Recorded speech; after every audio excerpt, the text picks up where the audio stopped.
Yeah, I think it depends a lot on the customer. If they're experienced within a product category and with a brand or not. And I think that we're going to see a lot of diversity when it comes to sort of the customer behavior.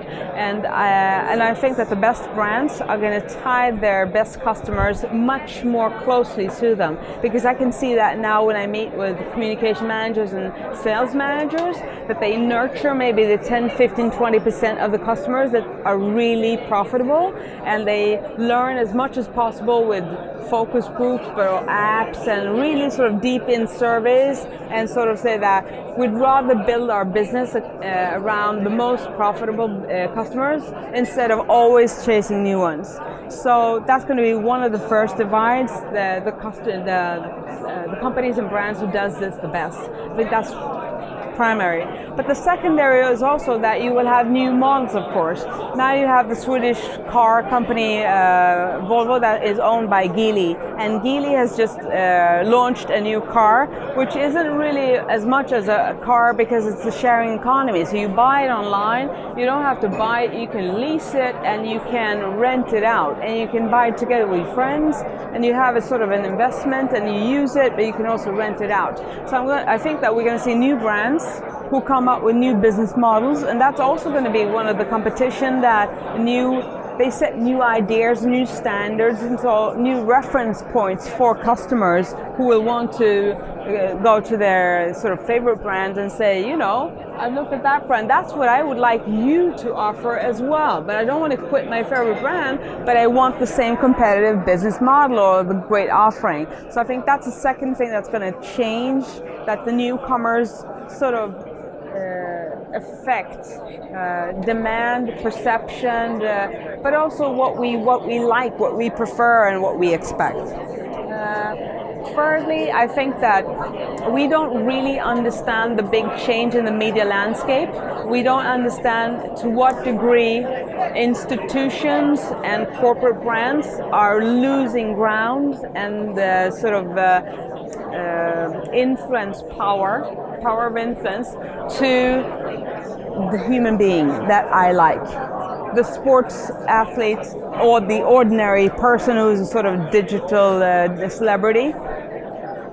I think we're going to see many more sort of personal brands and kind of or categories of celebrities from all walks of life, all age groups, and some of them will have lasting power. Personal brands last maybe 40, 50 years.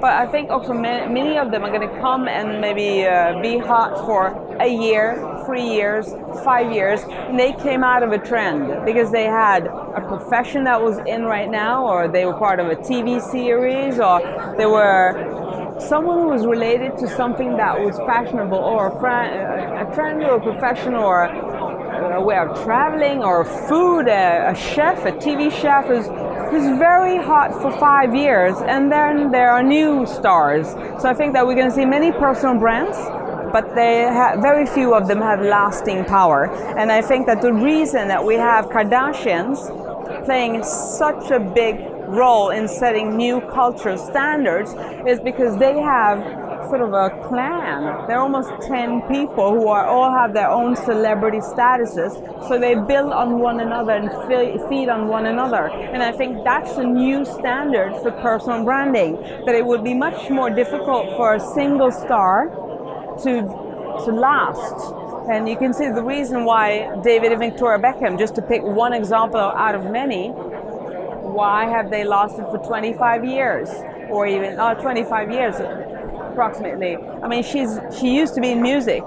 How do you change and really build that very successful fashion career and become a star in that industry? Not just have sort of cheap high street collections like many Gwen Stefani and all that. Victoria Beckham is reaching for the luxury segment, and very few achieve to sort of change their career from one sort of category like music to fashion or sport or politics.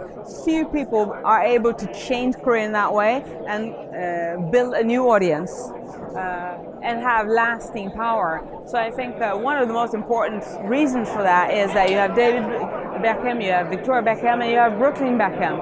So they use all their kids and they build stars around their kids, and they all use and sort of push each other and build upon each other. So you can see the families and couples. I talk about the power couple as the next cultural icon. And that's a big shift, because it used to be the Hollywood actress or the boxer or a politician and who was married to someone. But you can also see Barack and Michelle Obama in another field, but you have the power couple, and that's a new model. And I would say that Donald Trump and Hillary Clinton, just sort of compare, is a much weaker sort of suggestion for the voters, just because we're now used to a man and a woman, this power couple with a family and kids and everything, and that's part of the political brand and offering, and we like that. And also the interesting thing, I think, Tom Brady and Gisele Bündchen, where you can see, just like with David and Victoria Beckham, you have a power couple where they come from two different professions. So he comes from sport and she came from music and now fashion. Tom Brady, sports, and she comes from fashion. That also makes it interesting for people because they come from different worlds. So I think if you see the Kardashians, also you have different backgrounds, different ages, different sexual orientation, etc. So it's a mix and it's interesting, and things happen all the time. It's like the family life. They grow old, they divorce, find new people, have new babies, etc. It's a family saga, and I think that's the new generation of celebrity. Influencer marketing. I think that it's much more distributed, that today the communication department and the sales department needs to work closely together, but also that we're going to work with much more of consultants and sort of networks with specialists instead of having our own stuff, because technology but also I'd say the sort of the marketing and sales sort of technology for that, but also how do you work with marketing today? What is marketing? It's content marketing, it's native advertising, it's influencer marketing. There's so many fields and new new philosophies and new systems that I think that very few people might keep the job for 10 years, maybe 5 years, and you need to retrain and your role will change. And I think that the organizations will have to be much more flexible than they used to be, and I also think that in many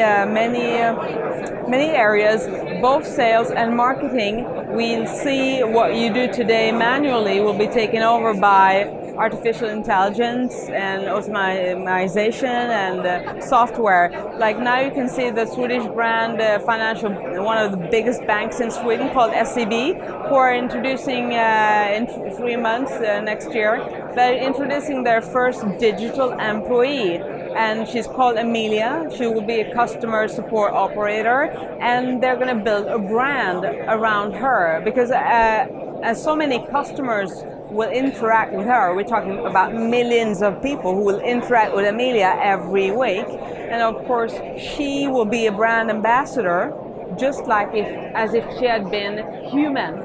But normally we don't have a name and we don't recognize the person we call or the person we chat online when we interact with customer service. But as they put a sort of a name and build a personal brand around Amelia, they really, if they want her to be efficient and build a brand, they need to build her just like a TV series character, like as if she was on House of Cards, or as if she was a gaming character, maybe like Lara Croft, or you want to see her self-biography and imagine her with kids.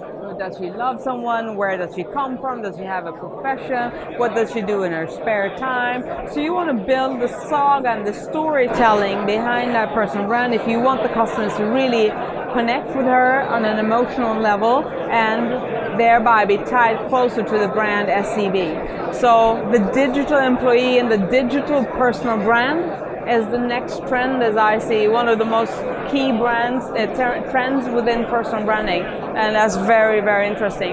And already today you can see in the United States there's a discussion and debate, of course, How does diversity and also sex, how does that play out? Because one of the sort of controversies has been that many customer support operators that are sort of digital employees, it's always a woman, and she's blonde, she's sort of white. So you have the discussion, why isn't it a man? Why is she always young? Why doesn't you have Latinos or Black or Asian? So where's the diversity when it comes to the digital employees? And that should be one of the easiest things to address. But I think that you first have to become aware of it because the phenomena itself is so new. So how do you do? Do you sort of launch 3 different digital employees at once? Can we do that? Do you want that? So it's sort of new challenges for brands.